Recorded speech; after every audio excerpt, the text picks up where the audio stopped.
Well, hello, and welcome back to the Josh Inc. I'm just kidding. We are back for a round two of this conversation. My name is Josh, one of the pastors here. With me is Maisha Hi, Maisha White on staff here. on staff here, and we're so glad to join you for part two. I actually want to start with a little bit of preface here. So, one, if you haven't seen part one of our conversation, not that it's necessary, but it might be good to kind of watch it and see some of the things we talked about there.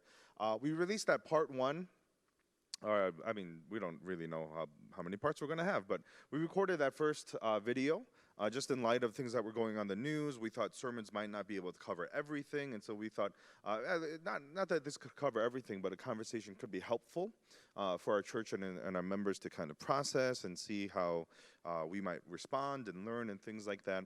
That part one we felt like went really well, so we actually tried a attempt two, and then I took it home to edit it uh, that didn't turn out so well for two main reasons. The big one being, just honestly, and this is just me personally and my mistakes, just being overwhelmed with a lot of things, a lot of responsibilities and things to get done and take care of for our church. But honestly, there's another part of it too where after that conversation, Maisha, I don't know how you felt. I felt a little bit unsettled. I don't know if it was as helpful as maybe our first one was, or at least as straightforward. And so, as I was trying to edit and piece things together in that second one, I just didn't feel great about it. So I don't know how you felt after we tried to record that conversation, but Yeah, I felt like we kind of went in with vague idea. The kind of feedback or success, if you will, from the first video, but didn't really have a laid out plan for how we might want this conversation to go. And so it was a little like, yeah, and that was it. It didn't really go anywhere. So yeah. And so, I kind of sat on it unintentionally, but kind of sat on it. And then as we've been talking, we just thought it would be good to have another round of this. But actually, this time to kind of approach it differently, and so we have some ideas and thoughts. There were some questions that were submitted last time, so thank you for submitting those questions. We are going to try to get to the ones. There was some feedback just about appreciation, and so we really appreciated people being thankful for these videos and stuff like that. We'll make sure to cover those questions as well. Some of them may not have great answers, but we'll try to make sure that those are covered. But we do have an idea of some of the different things that we've personally been learning and growing in, and then some sense as we've been even trying to go through this as a church. And so, first things first, it's August. What is today? August 3rd. August 3rd. And so it's been a few months. Things have changed. Things have evolved. Certain things have gone out of the mainstream people's consciousness. Things like that. yeah. Just a very open-ended question to start. How do you feel like things are going right now, whether it's out there in public or whether even it's for our church and our members? Yeah, I think it is a combination of two very different emotions or stages, if you will. I think on some end, it's kind of like, oh, it's been a while, so the conversation has kind of died down a bit. Um, and while on the other hand, it's also just ramped up pretty much. And for those who do not know, there have been protests literally every single day since they began in early, I think it was like March or something like that. So protests every single day.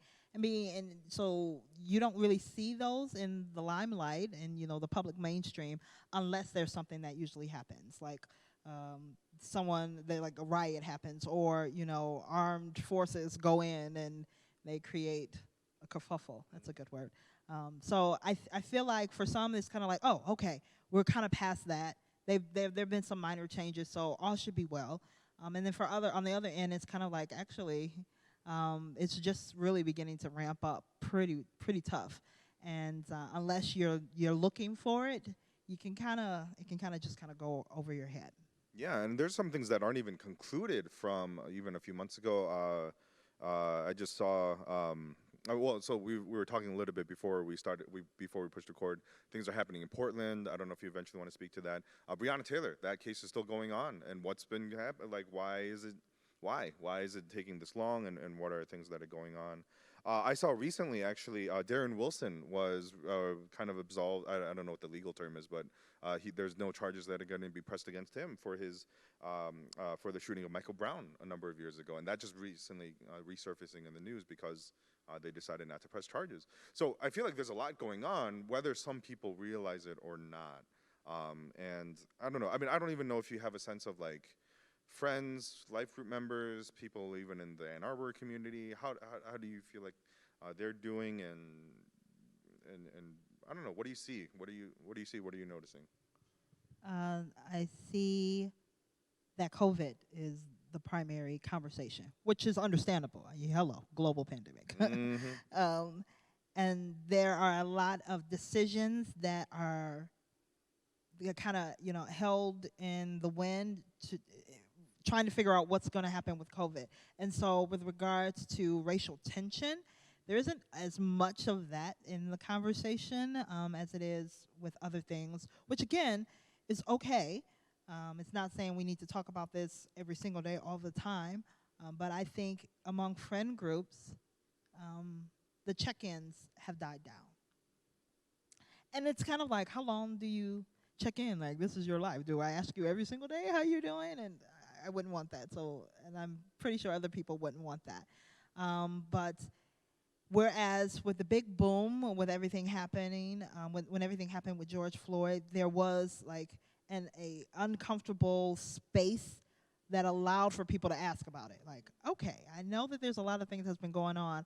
How are you doing? And I think I saw a lot more of that earlier in the months, whereas now I don't hear about it much until like something happens, like, oh, someone was watching a basketball game the other day, and they're like, oh, their jerseys are talking about different things. What's all of this about? I thought we were past that. Yeah. And I was like, no, we're far from past it, actually. I feel like that statement, oh, I felt like we're past that. I feel like that's come up a number of times over the American history over the last number of years. Obama's president. Oh, I thought we were past that. We've got a black president. What are you complaining about? And it's like, okay, if that's all that it took, then.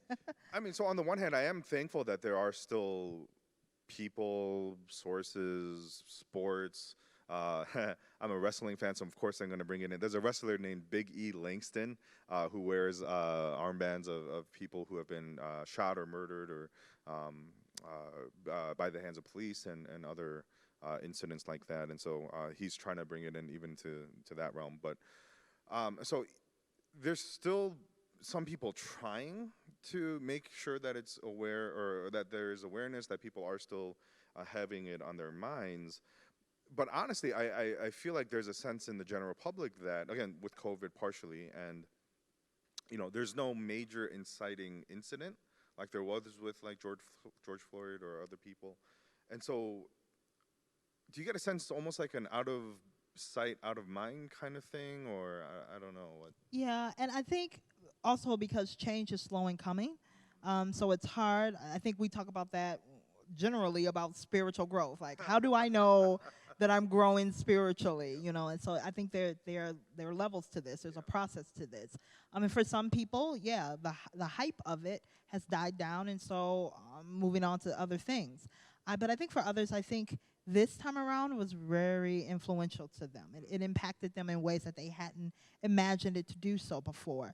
There are a number of people who have reached out to me on social media and different platforms and just said, I feel bad because this is the first time that I felt bad about it, and I don't know what to do with it.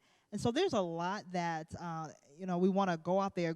Tell me what to do. Tell me exactly what me and my privilege or my platform can do to change this. And it was like, all right, people have been protesting literally for centuries about this very thing. And so I don't want people to some people are discouraged because they don't see a lot of change immediately. And they're just like, oh, I don't want to keep coming out here and holding these signs, and it doesn't seem like anything is happening. I feel like there's I don't want to push this too hard, but parallel about, I went to church, I didn't feel anything. I don't know if I'm going to keep going discipleship. But I'll hold off on that. The pastor side of me wants to dig deep into that. But yeah, I think there is I don't know why he came to mind, but Michael Scott running Diversity Day, being Martin Luther King, put it on his forehead, and then he's like some sense of like, oh, we did it, we had protests, and not to say that there isn't change though. So even though change is Yeah, slow, I think there has been change. So I'm very absolutely. glad for that.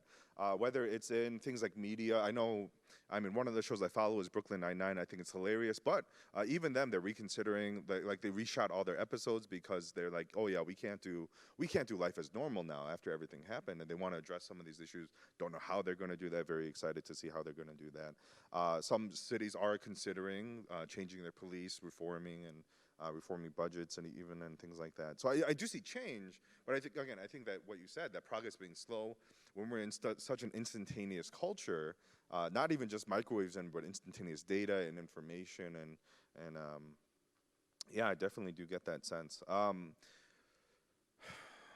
What about you? What is something that, as the months have gone on, Mhm. that you felt that as you've delved into this, you've learned or you've been exposed to, or it's been revealed Sure, to you in your sure. personal Yeah. study and approach? There's been a few things I'm really thankful for. So one, there's a group of mostly pastors and some staff in our church, all brothers. We kind of meet once a week to be accountable, share life, and do some things. We've actually, part of it has been, we've been going through a book called Beyond Colorblind. I think it's by an author, and I hope I don't get it wrong, but I think her name is Sarah Shin. Um, Sarah, who? How you spell Sarah Shin, Shin. that? Okay. My instincts tell me that is a Korean last name, but I will say that hesitantly. But Sarah Shin. So we've been going through that book, and she's talking about, okay, it's not just an issue of being colorblind. I don't see race. It's not just doing that, but actually digging deep into what are our ethnic identities, what are our God-given ethnic identities, what are some of the blessings that come from that, and then what are some areas of brokenness that come from both that personally and in relationship with other people. And so I've been really blessed by that as we've been reading it through together, and not just reading it, but processing through it. I think that's been super, super helpful. It is 3 Asians and a white guy, the white guy being Pastor Pete, who leads all of us. We are so thankful for Pastor Pete and his willingness to go along with this. But that's been super helpful because it's not coming from the point of, oh, everything on this side is wrong and everything on this side is right. It's really trying to explore, where is God in this? Where, how does God give us an identity? How's that expressed? And so really appreciative of that. We're at a chapter talking about how apologies can go a long way, even if you specifically didn't do anything wrong. And so I might be misremembering, but I remember there was being a story of a Japanese pastor who went in front of a Korean congregation and apologized for some of the things that Japan did to Korea in the war, and just that being a very powerful moment, meaningful moment for them. That even he had nothing to do with it, right? He was not there. He did not, take advantage of women or anything like that. But even for him to acknowledge that, that there has been harm done to certain people, and expressing that was powerful. So that's one thing. I think another thing too is just really kind of wrestling with. Excuse me. Is there's a phrase. So part of it kind of goes along with what you're talking about, right? Like it's not in the mainstream media as much. That there's no inciting incidents and how people are feeling about that. But really, the strong sense of and so not for all Asians, but I think there is a larger group of Asians who might get the sentiment of almost a sense of not in my backyard. Like they're okay over there, they have these issues, they should deal with it, and yeah, we want them to deal with it, but as long as it doesn't affect what's going on for us, okay, just kind of stay over there. And there being this issue of what happens. Do we intentionally want it to stay away from us? Do we intentionally want to move to places where it's not an issue? Do we intentionally want to stay out of racial tension issues or even violence or things like that? It's not exactly the same, but I actually found a video from my old youth pastor who is a Korean American. He's now a doctor of something. He doesn't post his stuff on social media, so I don't know what he's a doctor of anymore. But he was my youth pastor. He's a doctor of something. Huge heart for justice issues, a very huge heart, and I know that that's what he focuses on in his job now. And he was saying how there was a gunshot. The bullet went through their upstairs window, and glass shattered over their daughter. She's okay, but glass shattered over their daughter, and him having to deconstruct like what he was thinking. Relief that his daughter's okay, absolutely. That's normal. That's you should feel relief that your daughter's okay. But then also saying, oh man, all of my feelings were about me and my family, which again, it's not bad. That is definitely not a bad thing. But then also saying, why don't I feel the same way, considering that bullet was probably meant for someone else, and not feeling the same level of upsetness, even though that bullet was meant to kill someone. And so I think for me, wrestling with there actually is, even in me, there's a strong sentiment of, for me, it looks actually a little bit different. For me, it's like, okay, what is, specifically for the season, it's, how's our church doing? What is fall going to look like? Well, how is COVID going to change our Friday night access schedules? Or, oh man, do we have to go through all virtual life groups and things like that? And these are things that I have to wrestle with, pray through. These are things we should decide and have to decide on. But I realize that's so much of my intention and not, let me ask you this. I don't know if I should feel guilty or not. That is what most of my attention draws to. And so I'm going to say that, it's kind of a leading question, but I'm expecting it to go into a deeper conversation. So I'm going to say that. I think about all these things, and then I'm still thinking about, like, oh, should I feel guilty that it's not as prevalent on my mind, or things like that? One, those are things, as pastor of the church, I think you should be thinking about. And, people are anxiously awaiting to figure out what the decisions are going to be. In context, I don't know if we were supposed to reopen yesterday, and then Governor Whitmer released some executive orders, and so we decided to hold back reopening for a week. I miss worshiping with people. This is completely aside. I miss worshiping with people, don't you? Oh, my goodness. I miss hearing people's voices and lifting up God's name together, but okay, all that aside. One day. Ooh. Okay. As a pastor, yes, I should think about that. But I wouldn't necessarily say that you should feel guilty for not thinking on other things. I think that we have people that are gifted in different areas, and God gives them passions in different areas. When you talked about, your friend, your youth pastor, and how he had to deconstruct through his emotions, I think that's something, I'm thankful to hear that, because that's something that we don't do. We don't go that extra step. Unless it's like it directly impacts us or affects us. So we see things like, what is the fall going to look like? So not necessarily feeling guilty, but as you do experience different things, we as the body of believers are called to look out for other people as well. And so along that train of thought, what is the fall going to look like? When are we going to come back? It's as we are coming back, what are people coming back to? Are they coming back to, oh my goodness, everything is as I remembered it. It's back to normal. Woo, yes, this is what I've been waiting on, when actually this is an opportunity to bring people back to a more aware, a more effective church community. Because what we find, and not just with church, but with things like protests and whatnot, we are willing to do things as it is comfortable to us. I'm willing to go and move into this area. And these are things that everyone thinks about. Black people don't just sit up and create ghettos; they were placed in ghettos, and so they have the same thoughts. I want my family to be safe. I want my kids to grow up and to have great education. I want them to have the opportunities that are afforded to them. It's when we have those conversations and we begin looking at the different housing zones and whatnot, and this is where I'm going to get the most bang for my buck.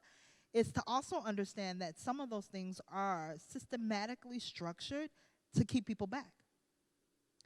To move into an area and to have a note arrive on your door that says, if you act right, we'll accept you here. Not welcome to the neighborhood, not here's a casserole to show you that we as the neighborhood project watch group welcome you to this place. It's, I see that you're black, and I want you to know we don't tolerate that stuff here. Well, what stuff are we referring to? And so willing to have, to allow your thoughts to go beyond just yourself. As you're thinking about careers, even for people that are in school, you know, are you just thinking about what's going to give you the highest paying salary? What's going to give you the accolades? What is that you have to study so that your name can get published first in this article or journal? Or are you thinking about what it is that you'll do and how that can advance the kingdom of God with people who are considered the least of these? So maybe not guilt, but maybe awareness. And I think that's the same thing we see with sin. Like, we become aware of our sin, not because God wants us to feel guilty. It's for us to recognize there's a need to turn to him and to invite him to change things about us, whether that's sin, or whether that's racism, or whatever the case may be. Yeah. And I think that's really good. And well, before I continue, because I'm going to forget this, one of the things I learned last time is to ask for help. And so Brian Pernomo, but he is actually helping us edit this today. And so I'm very, very thankful for him to be hearing this. I just want to give credit where credit's due. But coming back to that thought, I think one of the thoughts I had was, man, I really hope for all of our church, right? I can't, I mean, although there are things that I want to do outside of the church to pursue different things and push for certain things. I am a pastor here. My heart is for our people. And I'm really hoping that we can have hearts and minds of God. And so for my old youth pastor to say that, I didn't watch the whole thing, so I'm not sure if he says this later on or not, but I think there's a sentiment of, man, God cares for the person that bullet was meant for. And I think for him, it's saying, okay, I need to enlarge my heart. I need to expand it. Never saying I can get as big of a heart as God, but shouldn't that be our aim? Yeah. We want to be like God in every way. I mean, not every way. We want to be more and more like God in his character, in his in holiness, in be holy because I'm holy.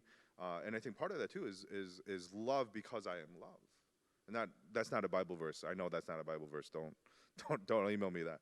But I think there's this idea that one of the ways that we can be like God, not as God, but like God, is in a way to love. And I think that for me was really big and important, was him, even how he deconstructs how he feels about an incident. It is good that he feels that way about his daughter, but he also wants to grow in this area of, man, I want to care for my community. I want to care for my neighbor and really care for that. I do have a question for you, because I think now that things are more settled, are there sentiments of, this is a reality that you live in every day, and then now knowing that there are some people who aren't as invested in some of these things that they might have been a few months ago. I don't know how that is for you. I don't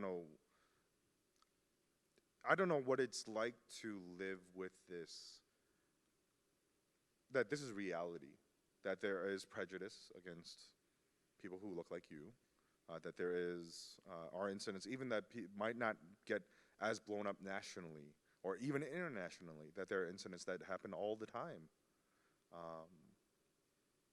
I don't know. I don't know if there's anything that you'd want to share to that end, if there's any, feelings of resentment that there's kind of a backing off. Is there, do you wish that people knew, like even before, the protests, even this year in this cycle, even before all that, is there a sense in which you wish people knew more what day-to-day life was like for you? And this might be a tough question, and we might edit this out, but we'll see. That's fine. I think part of me, there is a cynical expectation that people will forget about this because it's not them. Where does that come from? I think that comes from years and years of this cycle. Something happens. Oh my God, what is happening? Me going, it's been happening all the time. It shouldn't happen. Something must be done. I agree. And then things just kind of taper off. Again, because these things take time. Also, it depends on who is in power at the time or who's speaking on behalf of the oppressed. I think it really matters a lot. I think some people are able to hide behind, I'll say that, they'll hide behind Um, you know, going into that or trying to understand all of that, it's actually too violent. And God doesn't call us to be violent. So I can't get on board with that.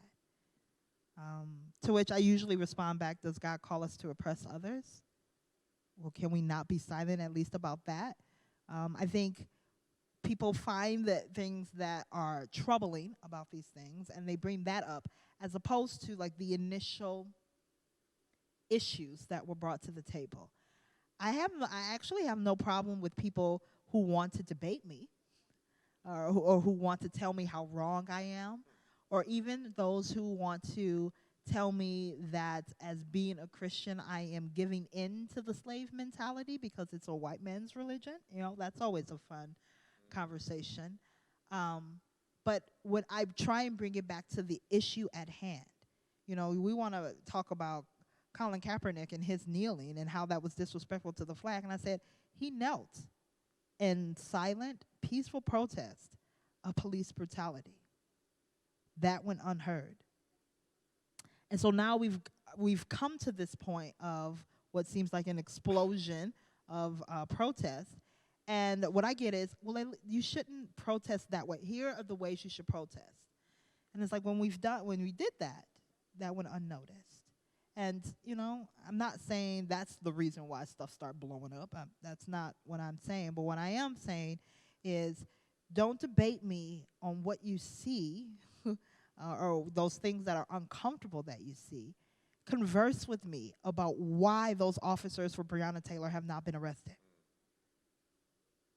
Converse with me with why in Florida a white man decided to hold an 18-year-old and he held him in his home because he looked like he was going to do something criminal. And he didn't want to give him an opportunity to do that. But he has absolutely no authority to do so. That's what people are protesting. And that's where I feel like when I have these conversations with people, they're like, oh, this needs to stop. Black Lives Matter is a cult. Black Lives, we're only singling out one group of people, but we're not considering all people. And I was like, the rest of the world is standing with us on this and has for a while. I'm sorry that it's gone on too long for your comfort. I'm sorry if you're tired of hearing about it, but I live it every single day. And the sad part about it is that I've normalized it to the point where if other people bring it up to me, I'm like, oh, yeah, that's just kind of what happens. Oh, yeah, he's following me around the store because he doesn't want me to steal anything. Today, in Meijer or in the grocery store or in the gas station, I'm still followed. And now that we have to wear masks, watch out. They're like, oh, now you have to walk around with a mask. There's just certain places I won't go because I don't want anyone to get any mistake. And I've normalized that. And that's a problem. But it's also what I expect.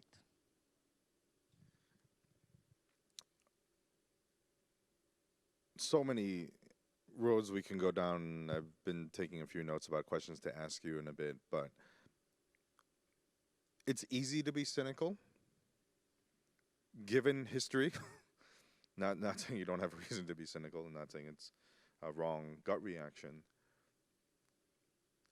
But especially now that it's not as prevalent in the news cycles as it used to be, what's a way forward? And I think particularly in the context of our church, what is a way forward? Because, you know, I mean, so just for example, like a lot of our church are students, they're college students. The biggest thing on their minds right now is, what am I going to do? Should I come back to school? I mean, the University of Michigan is doing a hybrid model, which I won't touch about the validity of and if they should have done that or not. I'm not going to touch that. You know, so they're thinking about that. What classes am I going to take? Should I be remote? My parents, you know, their fears. What if other students come back with COVID and then it spreads and all this stuff? So they have a lot of fears and anxieties. Yeah. Not saying that any of those are wrong or bad or diminish any of those. But that's the biggest thing on their minds. So using that just as an example of a subsection of our church, and you know, a lot of people in our church are still thinking about different things and whatever else. What's the way forward? What encouragements would you give to say, you know, is this going to be the biggest thing on your minds? Probably not, but here are still some ways forward or some encouragement that you would give for us. I think it goes back to like when you were talking about, oh, I miss worshiping with people, and we said, what kind of church are we bringing people back to? And I think one, creating platforms to talk about. So this is just one of the many things that is going on in the world around us. You know, racism is racial tension is one of those things, and it's one that's going to directly impact me because hello. But I think, you know, creating spaces for students to talk about what are they going to do with COVID, and I think that as a church, not ignoring the pink elephant in the room. Saying like, okay, even the fact that we're gonna release this video and people are gonna be like, whoa, we're still talking about that, is an indication that there are times and moments when we do need to bring up things that perhaps we're able to easily forget about because it's been glossed over, like it's out of the limelight. I think also just trying to find ways that we can partner with other organizations and other even other churches on how, as a pillar in the Ann Arbor community, we can be impactful for the kingdom of God around this issue or around other issues. You know, we talked about before diversifying our theologians. Like when people like, I need to learn more about this. What are the perspective of those that wanted to go to seminary to study God, but were told that they can't because they're black? How did they process that? What does that mean for someone who may be coming to our church for the first time and wondering where our church stands on? Where can they find that? And I think even for those students that are thinking about what they're going to do, as they figure out who's in their classes, as they figure out whether or not they're going to be doing this hybrid thing, to be intentional and to making yourself uncomfortable. We talk about that even when we talk about OCR training, right? We talk about, oh, don't just go to the one that you think is the most open and receptive, because you never know what someone's doing, what God's doing in someone's life in a given moment. And I think that's the same. You know, we as African Americans,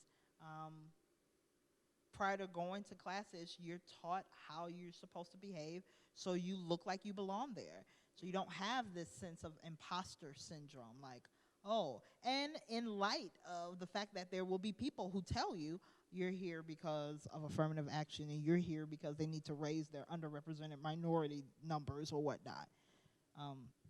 So as a church, can we be that space where people can grow, not only in their knowledge of how God is for justice and for the oppressed, but how others have paved the way for us prior to this moment? And then creating that space as a church for us to have that discussion. So when people come back, let's not just, we're back. Let's say now that we're here and we actually have space, like we can tangibly and physically like touch one another, how are we going to continue to fight this? Please don't touch one another. Not yet. No, elbows. Elbows. Fist, Okay. Air fist bumps. Air fist bumps. Air high fives. Those are fine. Okay, you're right. Don't touch anyone. Don't. Wear your mask. Sanitizer. You know, I was gonna say it. I preached on 1 Peter 5 this past week and says, "Greet each other with a holy kiss." I was gonna say a joke that this is the one command in the Bible we should not follow. So glad you didn't. It was okay. Don't take that seriously. And sorry, I cut you off. No, that's okay. My humor. Anyways, I will debate you on how funny I am, because I think I'm hilarious. Sorry. I know you do. I know you do. Sorry. Here come praying. Go on. Yeah, I don't know where I was. But, yeah. I feel like I derailed that whole line. That's okay.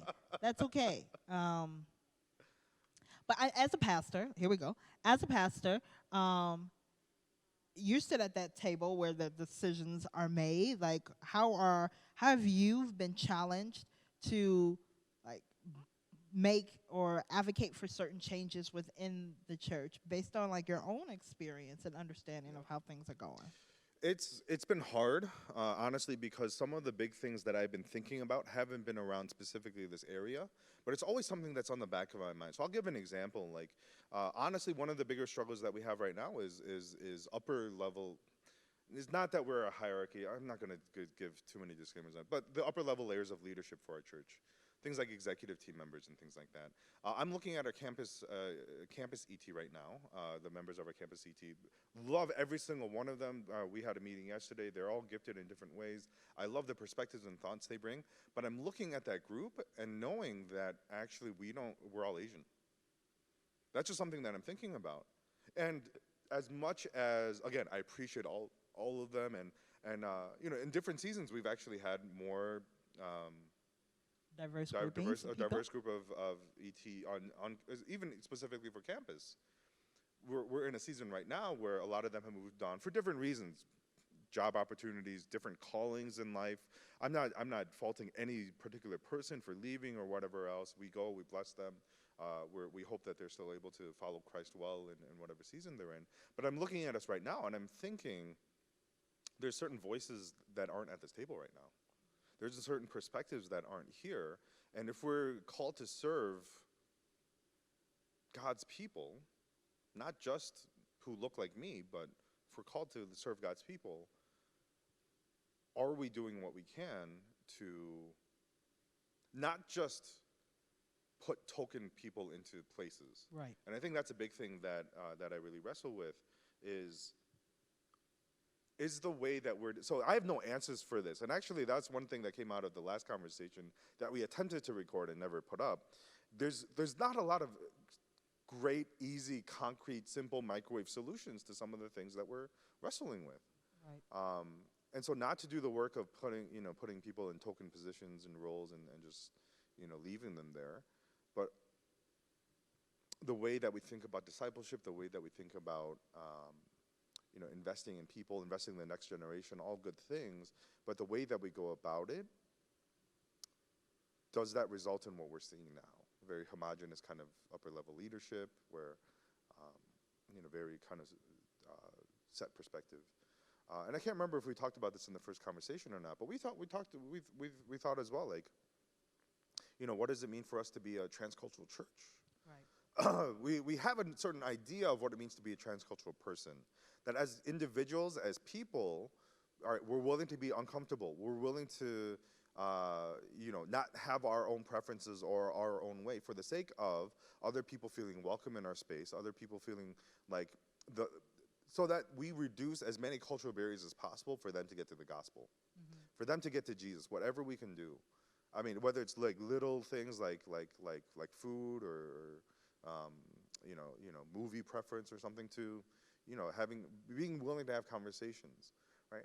And so for one, as a church, we're like, okay, we would love to see transcultural disciples built here. People who are willing to have conversations, people who are willing to build relationships. And I'm hoping that's something that will continue no matter what the season of our church looks like, where people are willing to have relationships with people who aren't like them. But going back to what it looks like for a church, I mean, I think that's something that we still wrestle with.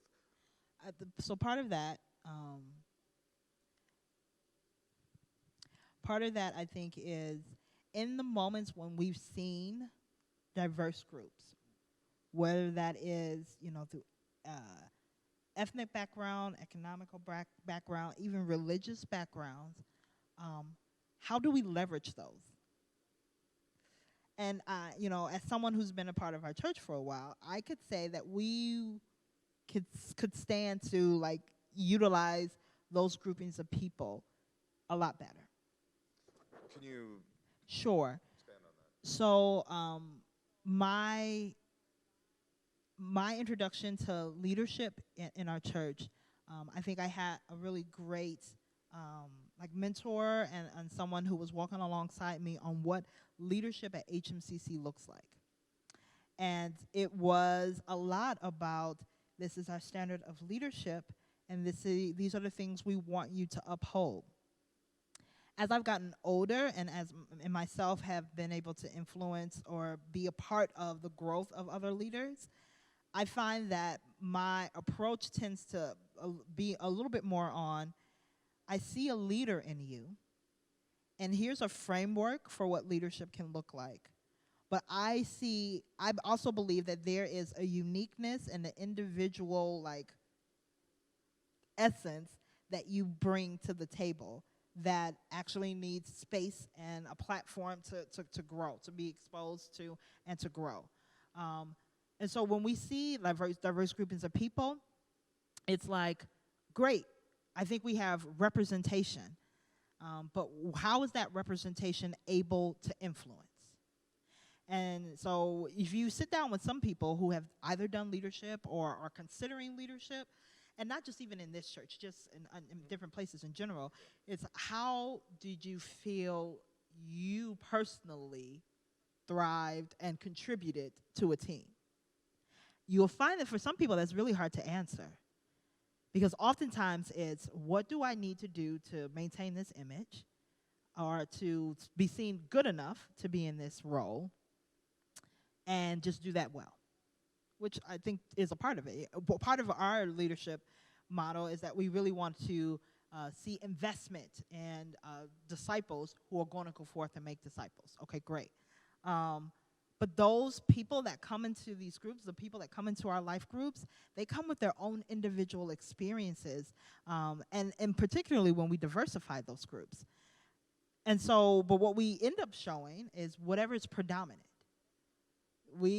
For undergrads, this is where we're going to go study. This is where we're going to go eat all together.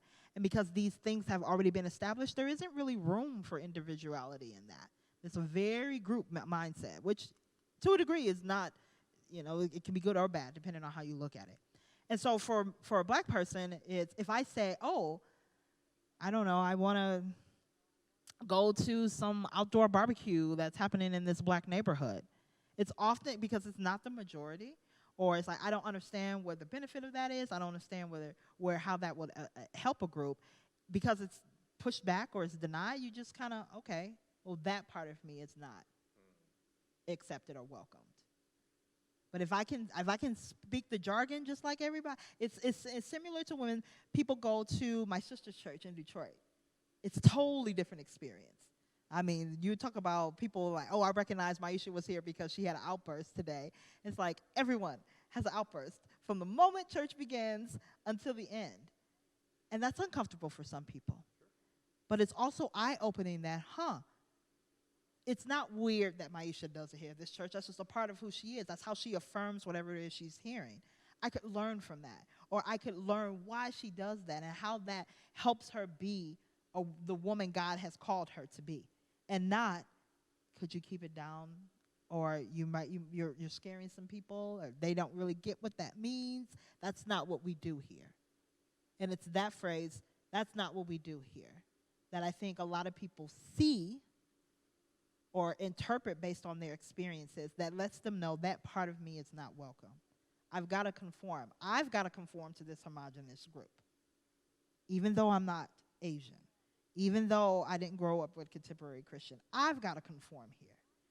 And for some people, it's like, well, if you don't like this country, you can just get on out. It's like, I had to conform here.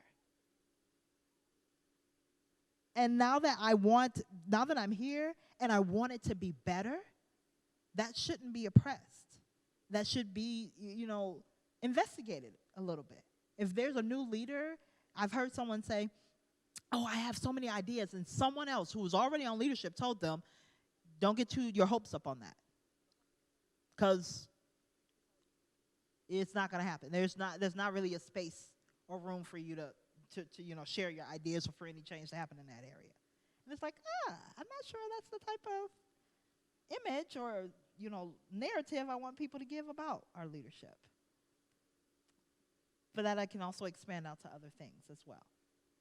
When we talk about transculturalism, how are we allowing people to be themselves in a group? Or are we allowing them to be a part of the group only because they do us so well?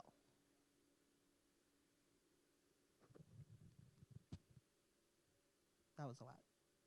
That was good. And this is the part where I think we got stuck last time, and we're good. We'll still upload this version, but I think that's part of where we got stuck last time because there are no good answers. Yeah. What do we do? We value disciples making disciples. That's just a value that we have. Mm-hmm.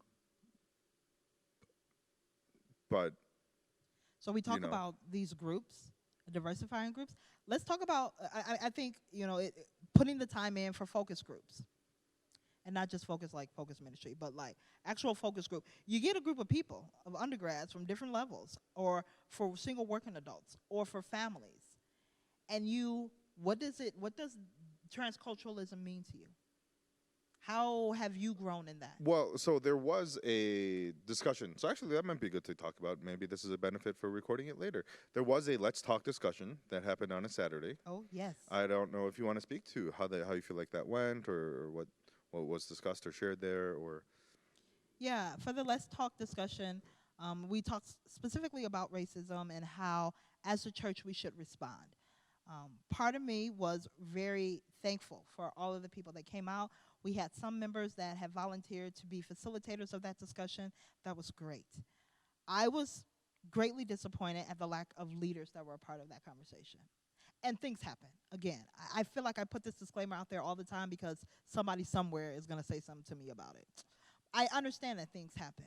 But as a church that is looking to figure out how to best lead our members, I thought that perhaps we would have had more leaders there to even just have that discussion. We didn't walk away with step 1, 2, or 3. As again, we've mentioned in this conversation, it's really hard to walk away with a definitive, this is what you do and this is what you'll see, because we're dealing with people, broken people at that. So at least it's going to take some time.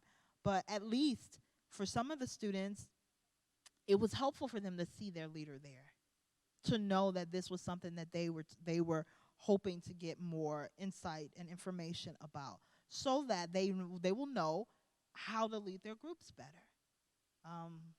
For others, I don't know why they didn't come.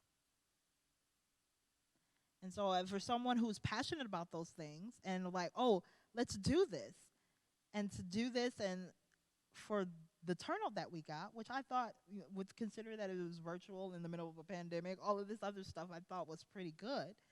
But I have to admit that I was disappointed, and I think that's what some people get. That's how some people feel. As they bring out some of these things that are passions of theirs or are examples of how they feel marginalized in certain communities, there's no one there to hear about it. Oh, we care about it. Oh, we'll do a Black History Month program. I don't know. But with the individuals that are available, the people that come to your life group and they tell you they feel odd or they don't feel welcomed, and you're like, oh, it'll take time, or, oh, maybe this isn't the church for you. No, let's dig into that a little bit more and figure out, well, what about this group tonight where I thought that everyone had a really great time? You come and tell me that you didn't, that you felt ostracized or whatever. Why is that? And to delve into that. And part of that is maturity. Part of that is some insecurities and different things like that. But we won't know until we're willing to have those discussions. And so we walked away from that Let's Talk discussion feeling like it was really great. There were varying perspectives, and it was a safe space for people to talk about those things. For people to say, I'm not sure how I feel about supporting this because of its origins or whatnot. Very real questions, very real concerns. An awesome place to talk about it as the body of believers. But it's difficult when the whole body isn't able to be there for whatever reason, and then people are looking at those individuals who weren't a part of the conversation as examples of how to respond in a situation. So we've been talking a lot about issues that don't really come to neat conclusions. I want to bring up one more. Go for it. And we'll see how this turns out. If we edit it, we edit it. If we delete it, we delete it. And the only people that will know will be us two and Brian Pernomo. So thank you, Brian, for being our witness here. I think racial tension issues can be difficult for people of certain Asian backgrounds because we don't know where we stand in a lot of it. And so I want to bring up something more as a point of just talking about it and getting it out there, rather than trying to come up with this conclusion of like, oh, these people are right, these people are wrong, or whatever else. I'm not sure how many of our audience, some of a good chunk of our audience was born after this, but there's something called the LA riots back in the early 90s. And there's actually a documentary on it on Netflix. If you want to watch it, I'm about halfway through. Definitely want to finish that soon. But there was one aspect of, not the whole thing, but one aspect of the LA riots where there were people who were looting and pillaging um, from Asian-owned stores. And so there's these very iconic images and photographs and videos of Asian store owners, on their roofs, trying to defend their property because this is for them. It's very much so an issue of we immigrated here, we've toiled, we've labored, we've given up everything just to make a living here, and now that's being taken away from us. So there's a lot of hurt that comes out of that. And when these riots happen and people are going after that, they're like, that's all they're focused on. Like, this is me, this is how this is how I'm being hurt, and so this is how I'm going to respond. I don't know if that's ever come up in conversations with people as you've been here or situations like that. I mentioned that partially because actually there's an incident from someone connected to, not part of, but connected to our church that I heard about. Their store was hit by some of the recent protests, and not the protests, but some of the recent rioting that happened, and so it kind of triggered those historical thoughts for me. I don't know if it's ever come up in conversation for you, or if you would imagine a hypothetical conversation saying, "Well, what about this? Asians have been hurt by this too." How would you approach those conversations? And maybe this is actually a good example for our viewers. As we're talking a lot about engaging in relationship, right? Trying to learn, trying to get involved. Like, what's your background? What's your story? What are the things? How are you processing and really loving and caring for people deeply? How would you approach a conversation like that, where if someone did come up to you and say, "I've been hurt in these ways"? Yeah. I don't know. All right. So the counselor in me is coming out. I think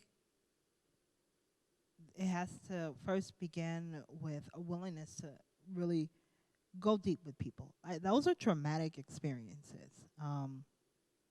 Regardless of when those things happen, when you work really hard for something and someone, kind of takes a grand disregard for your hard work and kind of damages those things that you've really invested a lot in, that's hard to deal with. And for someone's like, "Well, I was hurt in this way," my first response would be, "I'm sorry, you shouldn't have had to endure that. You should not have had to endure that." And I can't stand in your shoes and know what that's like. But what I can say is, as someone who also has been oppressed or taken advantage of, I don't think that my case is any worse than yours, or vice versa. I think if for no other reason than to be able to come together and to fight against all of those things that were done against us together, united. And I think that's really hard to do because people call those the LA riots, but why did the LA riots begin? Where did they come from? And that's the name that it's given, and that's what people are used to. Well, I did this, I had this, and this are the things that I went through. And it's like, understanding that everyone is going to have their traumatic experience. This is not to say one person's trauma is greater or less than another's. Even if in telling of the narrative, they seem less than. Like, "Oh, I got my bicycle stolen." For someone, that's very traumatic versus, we got evicted out of our house. That person that got evicted, their trauma is not bigger than the person whose bike was stolen. It's all about perspective and experience. And so I think understanding that trauma is trauma. It does not have its own caste system.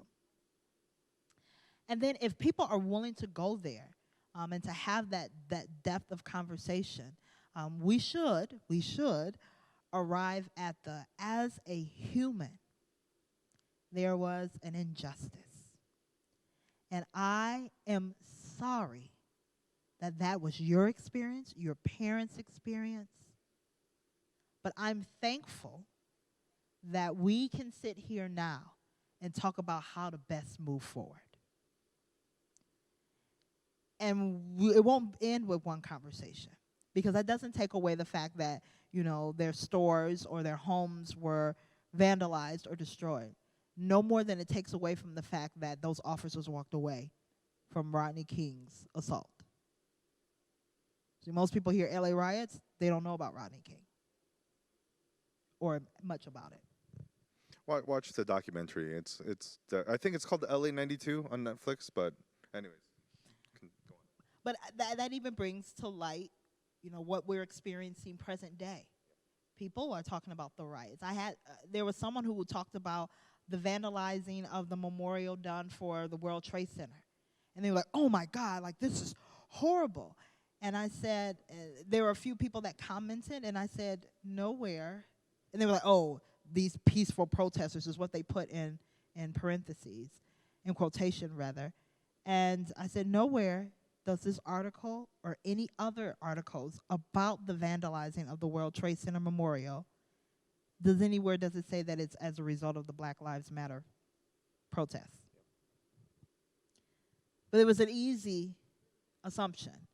Easy to place blame, easy to exactly. And there's like, so do you think that the World Trade Center? It's like, that's not what I said either. I think that those that vandalized the World Trade Center Memorial need to be found and need to be held accountable for their actions.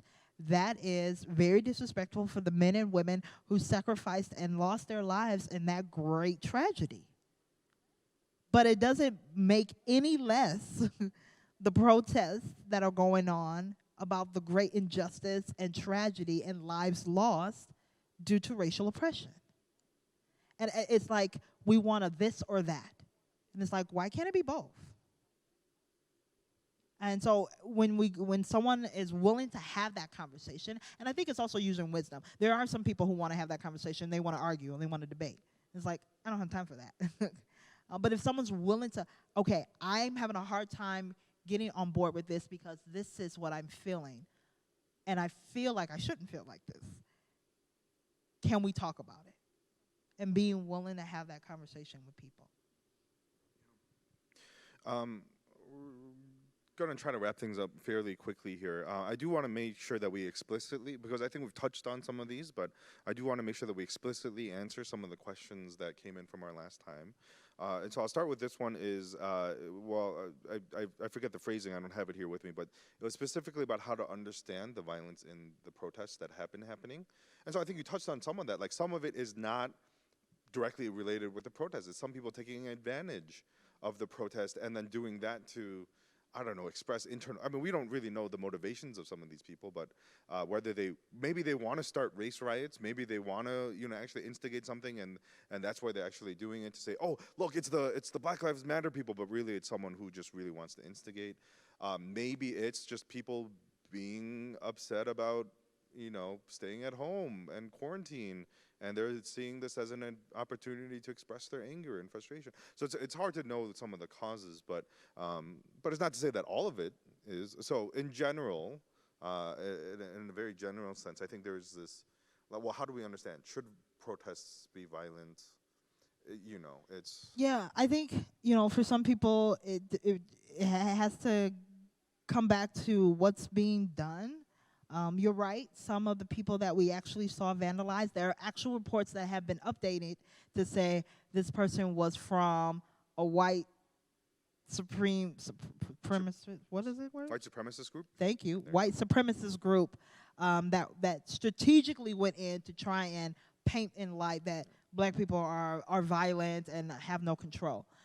There are other instances where there were people who were coming in from outside of the city and saying that they were there for protests, but were there to really instill or invoke kind of racial tension between people. But I'm going to be very honest, some of this is also just being tired and fed up that as I'm trying to peacefully protest, and I've got my sign, and we've got our no justice, no peace words, we're wearing our mask, we're trying to distance ourselves as much as possible, although that's really difficult in a protest, and then someone comes and they throw tear gas. And it's like, that's not fair.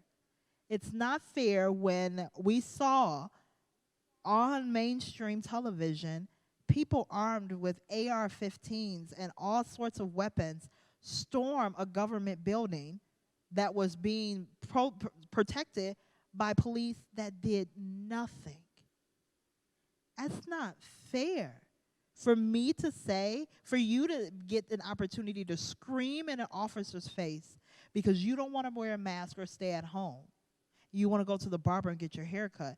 And for me to say, hey, this man that killed this woman, he's still out free. Can he be arrested? And I'm knocked to the ground and arrested. It's not fair. And I think when that riles up in people, people push back. Yeah, they fight back. And that's to be expected, I think. Yeah. I mean, a few weeks ago, I gave, we were going through 1 Peter. We talked about submitting to the government. And I think I put it like this. If I look at that 1 Peter passage, I don't think, for me as a believer, I don't think there's any grounds for me to be violent if I protest. I can't remember exactly how I phrased it, but I think that was kind of the gist of what I was getting at. But I would also never approach a conversation with someone starting with that. Oh, you're being violent in protest. What's wrong with you? Like, that's not the good thing to do.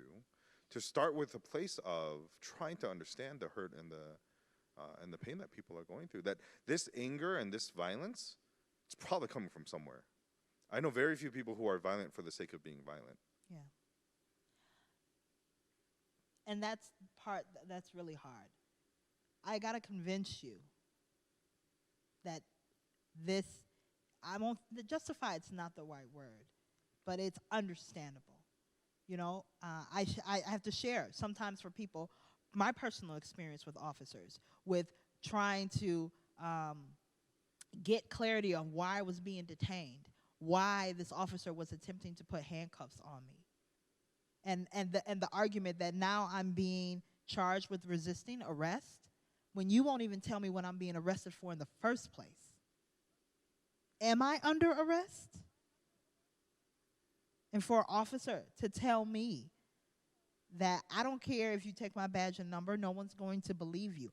That was said to me by an officer in Canton, Michigan, after he assaulted me. And so when people hear that, and then they go, oh, well, I'm sorry, what did you do? Well, in my failed attempts at trying to fight back and looking at a gun barrel, I stopped. Because I wanted to, instead of winning that argument, I wanted to go home and, live. Yeah. And so for some people, I can understand why someone would be so upset that they would want to fight back. And for others, they don't understand until you can convince them. And you can convince them if they know you and if they believe you. So now they're like, oh, well, I didn't know that actually happened. And it's like, but people have been saying it's happening. It's only because you know me that you're willing to believe it. Yep. And that's the part where I think we as a church have a responsibility. You may not know the person that's walking down the street, but doggone it, you see me a lot. Which is, I don't know what camera angle we're doing. I was kind of laughing when you were sharing because it's you. I mean, not to justify anything else, but it's you. I know you. We're friends. Even though you don't like my jokes, we're friends. I care about you. What would you do? I mean, first of all, even if you did something, is that deserving of the assault that you received?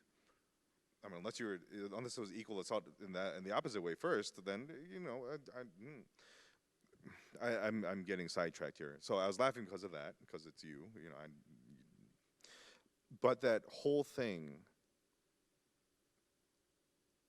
I feel like some, and I'm not saying it's the person who submitted this question, I'm not saying whatever, not even saying it's a majority of reviewers, but for some, they see the violent protest and they never go beyond it. They never go beyond the reasoning. They never go beyond the heart. They never try to understand the experience. They just, for whatever reason, there's an assumption there that, oh, they must have done something wrong. Because it's easier to do that than to actually do the research on other things. Yeah. To say, to ask other people, why are you rioting in this way? Yeah.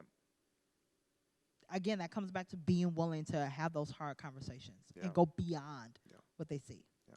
I hate breaking my social media rules, but the one post I made about all of this was a text message conversation with a black friend that I had, and him expressing his frustration. Like, people don't pay $10 to read a book and get educated. Like, I spend. Sorry, mom. Sorry, Erica. I spend more on that at Burger King, McDonald's, or Taco Bell than like people should. And He's trying. I'm Not so much, but he's trying. seeking to understand. I think grieving with those who are grieving, hurting with those who are hurting, trying to be, those neighbors who, at the very least, understand what their neighbor is going through. I think that goes a long way to, And again, I'm not trying to justify, and I'm not, saying violent protest is the way to go. But at the same time, are we trying to understand? And in actuality, the majority of people would like to have a protest, Yeah, be a protest, Yep. and to see change, that and would to be great. able to go home. That would be lovely. Wouldn't it be great if Michael Scott's Diversity Day actually fixed everything? Absolutely. That would be amazing. We We'd be like, oh, hey, the Office creators, you fixed racism. It would be so amazing if any one of these things was the instant cure. That would be so cool. Not going to happen. We keep fighting. Yeah, not at all. And we keep pushing forward. So, I don't know if you have any concluding thoughts. There's one question here that I feel like is a good thing to close on. And then if you want to share some thoughts afterwards to close our time as well, I think that'd be great. It's difficult to have faith that God is in control. What would it look like for God to save in the midst of these crises? How can God heal such a divided nation? Dang. Whoever wrote this. Let's chat. No, seriously, let's chat. Your email address is on the website? It's on the website. It's on our It's website. there. You can find me. Or you can find me. That is the beauty of the gospel. As much as it's cliche and as much as it seems like a cop-out, it really isn't. It is the truth. That is the beauty of the gospel. Because if I don't have the gospel, it's really hard to have any hope. It just is. And what the hope of the gospel gives me is that there is a God who sees me, who knows me, who loves me, who died for me. And in his timing, he has delivered me and rescued me from being oppressed. And he will deliver me and rescue me from being oppressed. And it may not look like what I think it should on this side of heaven, but it gives me hope to continue pressing and to leave my mark where I am so that those that come after me, the generations that will come after me, will know that this is who God is. And I think it's just reiterated from the first video, and I'm going to say it again in this one. Whose timetable are we following? I know for me, that's my frustration, right? In some instances, it's like, this should be done by now. Why isn't this done by now? We should be past this by now. And for some other people, we are past this. Why do we keep talking about this? But there's still a work to be done when I can see someone else looking at an individual and see them as less than because they don't look like, talk like, or act like they think they should. And there is a greater need to share the gospel, to rely on the gospel, and to allow the gospel to transform us from the inside out. The gospel is not a wonderful jacket I put on when I need to look Christian. It is the word of God living within me and changing me so that when people see me, they see more of him. We talked about it before. What would Jesus do? That wonderful wristband thing that happened in the 90s. What would Jesus do? What Jesus would most likely do, and I feel free to edit this out or bring all grievances to me, is he will look at all that is going on and he would have compassion. He will look at those that are killed and he would welcome those men and women and children into his loving arms. That he would look at those that are in leadership, and he may flip over the table and says, you have turned my house into a den of thieves. And then he would look at those that call themselves his disciples, and he would tell them, forget everything that you've acclaimed or amassed of your own. Take my truth and share it with the broken world around you. That's all I got. And that's all. I mean, that's a lot. That's a lot. I mean, there's one thing that I'll share just because it's on my mind, because it's actually something I shared with HMCC of Detroit. They had me preach a couple weeks ago. One of the consequences or results of the gospel is that we become family. That's just a reality. We are family. If we claim Jesus as our Lord and Savior, that we are family. That is something that is just a reality. And I think the power of the gospel working in each of our hearts to be able to look at someone else and not just say, oh, you look different from me or you whatever else, but to say, you're my sister. You're my sister in Christ. And then to, from that perspective, say, actually, if you're my sister, I want to treat you a certain way. You know, I treat my brother Joe differently than I do some stranger on the sidewalk. Just reality. I treat family differently. And the power of the gospel to work on us to see other people as family. And then to say, actually, let's grow in love together. Let's grow in understanding together. Let's pursue this together.